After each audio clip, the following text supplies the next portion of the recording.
다음으로 좀 넘어가 보겠습니다. 저희가 이번에는 사람의 좀 주목을 하는 아침앤피플입니다. 네. 지금 2명은 물음표예요. 일단 3명 중에 2명은 물음표, 1명은 잘 아시는 조국 전 장관입니다. 조 전 장관 무슨 일이 있나? 기사 같이 볼까요? 네. 조국 조민 총선 출마 막아설 수 없는 일이다 라고 말을 했습니다. 누가 했느냐? 민주당 강훈식 의원이 얘기를 했습니다. 네. 지금 조국 전 장관 총선 나오냐 안 나오냐 사실 밑에서 계속 말들이 나왔다 들어갔다 나왔다 들어갔다 했는데 강훈식 의원 전략통이죠. 막아설 수 없는 일 아니냐라고 지금 얘기를 했습니다. 네. 요 얘기 저희가 들어봐야겠죠. 같이 들어보고 얘기 이어가 보겠습니다. 여전히 지금 재판을 받고 있는 상황 아니겠습니까? 재판을 그 뒤로 터널이 끝나고 또는 목에 칼이 이제 풀렸을 때, 발목에 있는 쇠사슬이 풀렸을 때 뭘 할지는 저도 잘 모르겠습니다. 제가 이제 교수로 대학으로 돌아갈 수도 없을 것 같고, 뭐 민정수석 비서관, 뭐 장관 이건 다 이제 끝이 났고, 자연인 조국으로서 뭘 할 것인가에 대해서는 지금으로서 말씀드리기가 좀 곤란하지 않나 하는 생각하고 있습니다.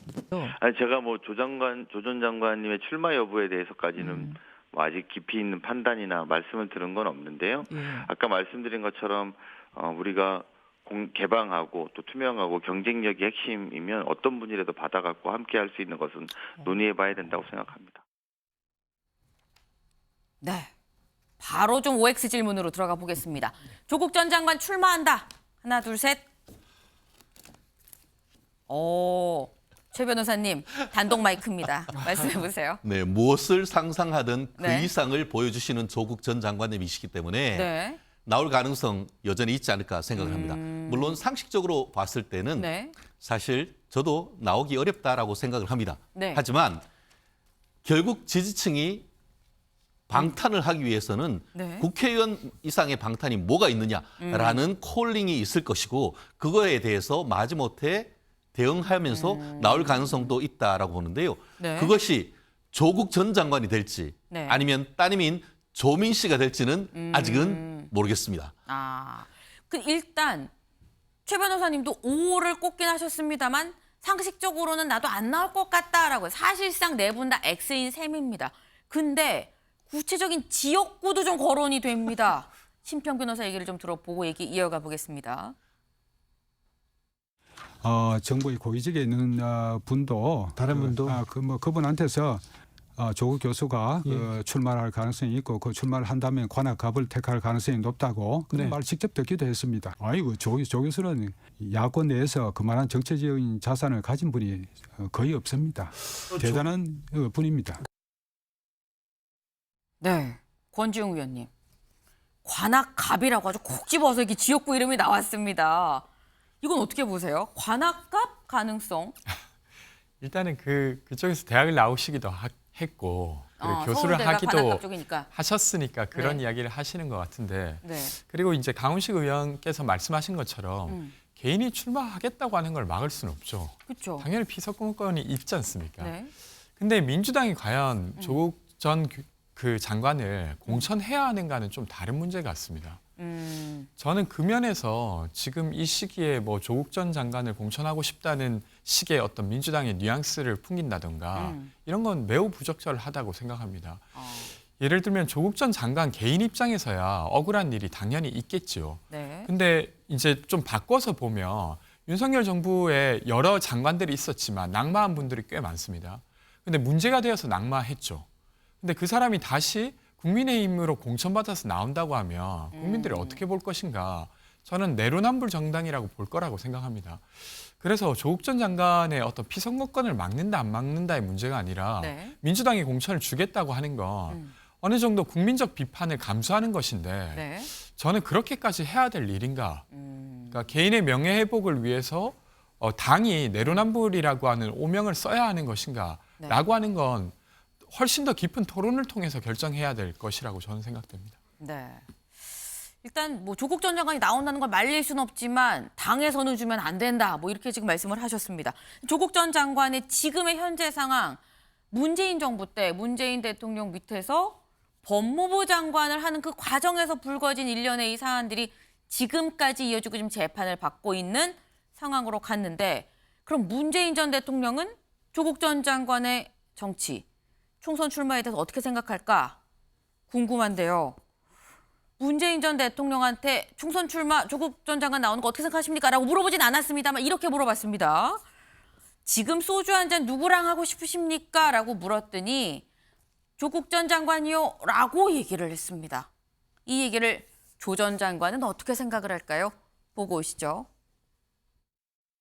지금 당장 소주 한 잔 기울이고 싶은 사람을 조국이라고 지목을 했는데요.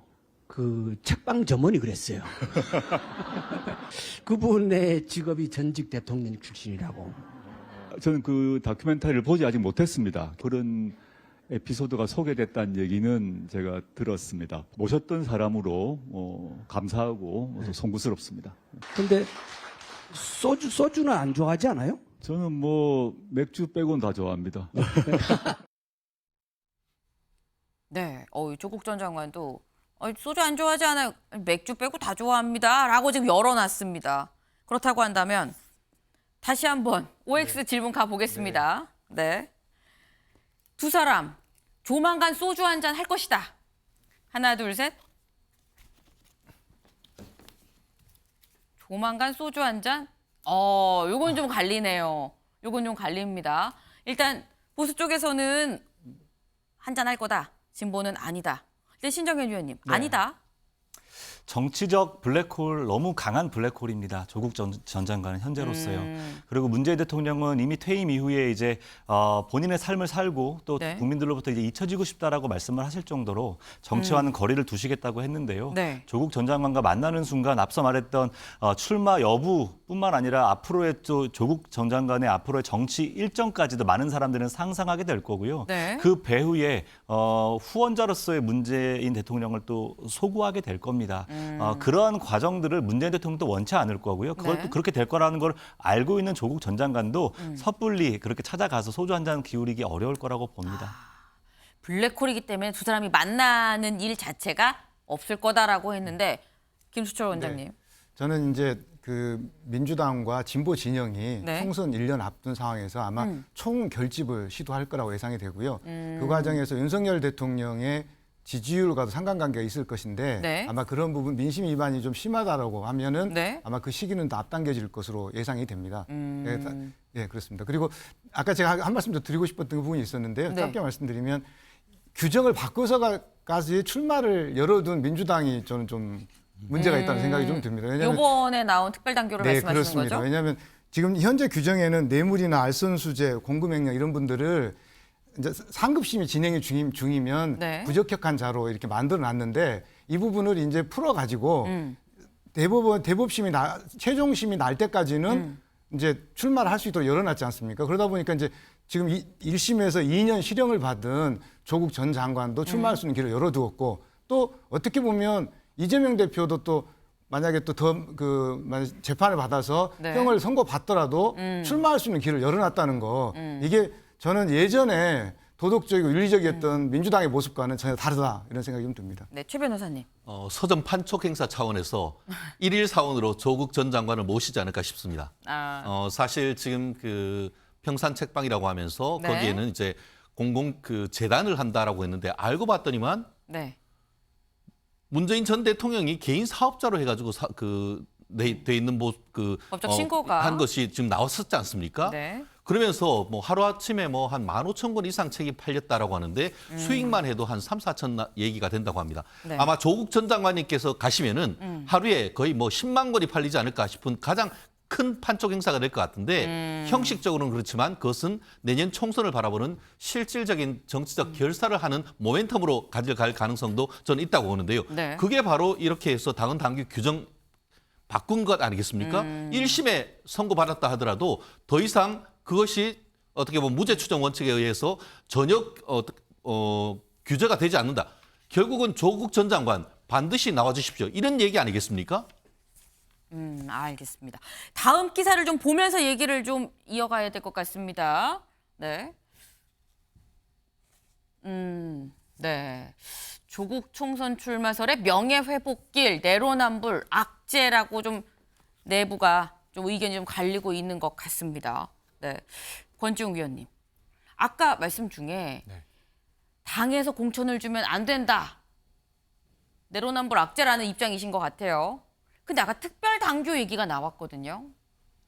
1심에서 유죄를 받았어도 어쨌거나 나올 수 있는 길을 터준 거 아니냐라는 거는 어떻게 보세요?